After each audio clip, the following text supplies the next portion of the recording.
街頭騙案，犯案者被加重刑罰，監禁36個月。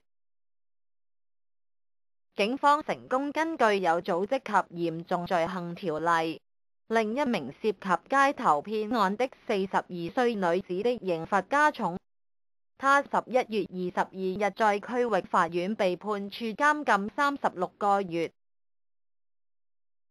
2005年7月21日，一名44歲女子在元朗朗日路附近一條行人天橋上遇到該名42歲女被告，向她查詢一名神醫的所在，期間又有另一名女子出現，表示知悉該名神醫身在何處。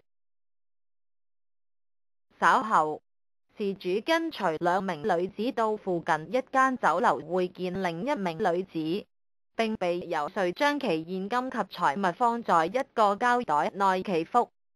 其中一名女子將作福後的膠袋交還事主，事主感到可疑，立即打開察看，發現內裏所有財物不翼而飛。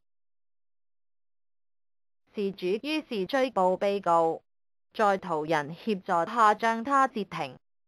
警方接報後迅速到場，拘捕一名42歲持雙程證女子，並起回所有贓物。